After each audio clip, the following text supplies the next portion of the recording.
And what I did was, you see, trauma is not just in your mind, it's in your body. Yeah. It's in your soul.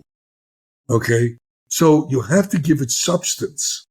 So what I would do with somebody, I put all those other modalities together with the EMDR. Within 20 minutes to a half hour,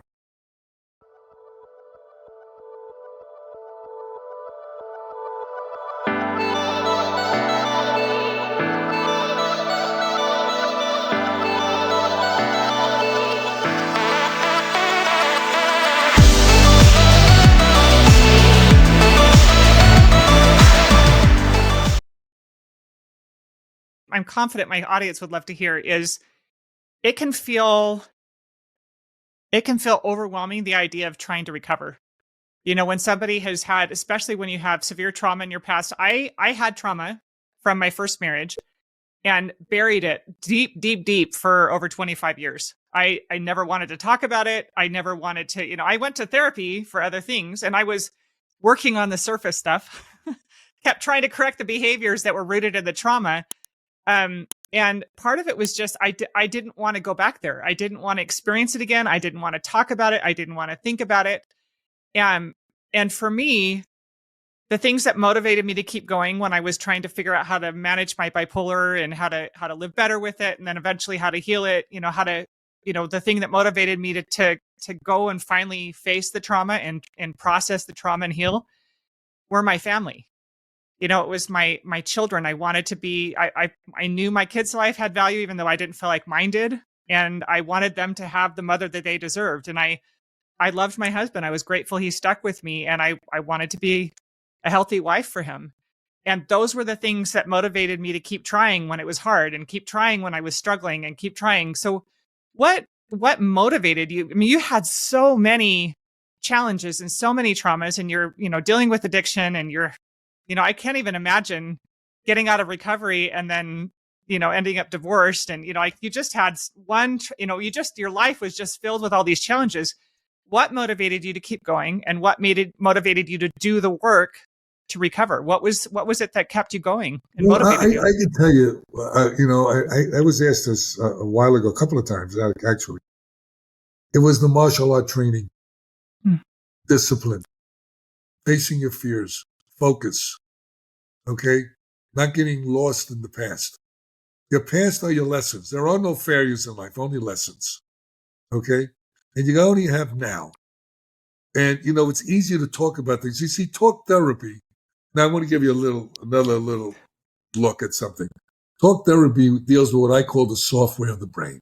Yeah. Okay? You want to deal with the hard drive. Yeah.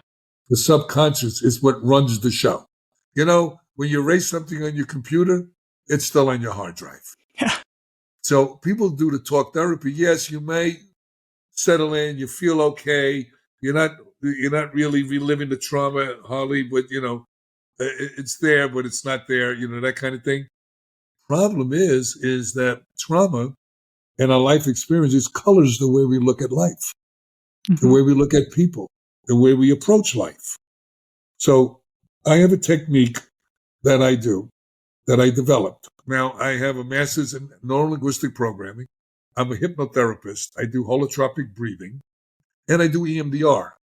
And for those who don't know, EMDR is eye movement desensitization reprocessing. Now, I've been doing EMDR for 23 years. And I redeveloped it because I felt like that was running short, because Dr. Shapiro, who had developed it, had to, how would you say it, had to kowtow to the psychiatric organizations. Yeah. So she had to put guardrails all over the place. And I think what that did was it helped in one way and hindered it in another way. So I'm a street kid. I took off some of the guardrails. Okay. Mm-hmm. And what I did was, you see, trauma is not just in your mind, it's in your body. Yeah. It's in your soul. Okay. So you have to give it substance. So what I would do with somebody, I put all those other modalities together with the EMDR. Within 20 minutes to a half hour, trauma's gone. And the way it's gone is very interesting. And, I'll keep learning from people as I work. All right. I had a mother just recently. Her son got murdered. Okay. Yeah. But her daughter is the one that set up the murder Mm. for her son. So now, and she became an addict.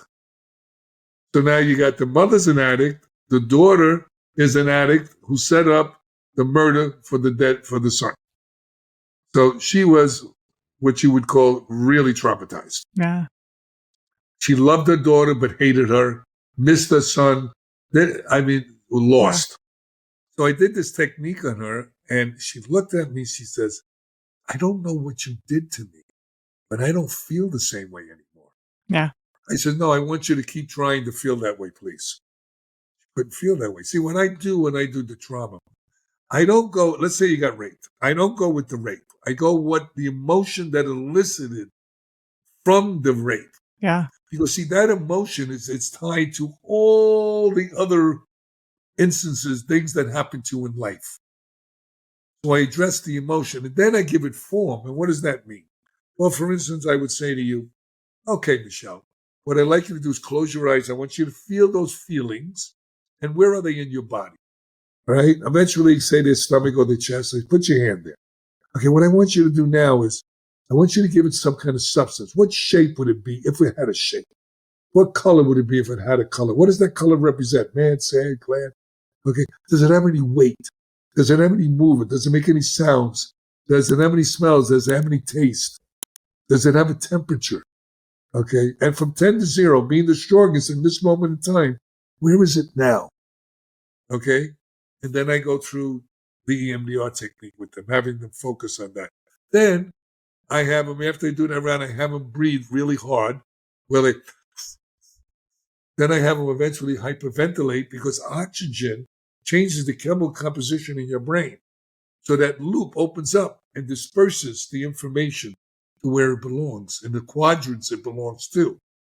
I don't know if I'm making any sense. No, but yeah. This is what Absolutely. I believe happens. Yeah. Because afterwards, I said, okay, tell me, it's like a glass. Here's the trauma. Here's the emotions are not there. Now it's replaced with your intellect. So now you're looking from an intellectual point of view. Look, it's in the past. I can't change it. I can't fix it. The only thing I do is learn from it. Yeah. Now, what's interesting, what people don't realize is, I'll give you an example. There was a case study on a girl who got raped. All right. They did the EMDR on her and everything. She was fine. All right. She was sitting in a restaurant next to a railroad track.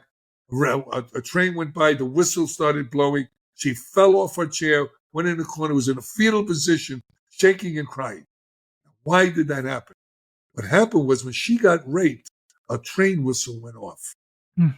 And like when you're driving in your car, you hear a song, you laugh, you cry. Yeah. It brings back memories and emotions. Well, when we're talking right now, but there's billions of information that's being gathered inside of us. The air conditioner is on, the kids are running, you hear this, you do that, whatever.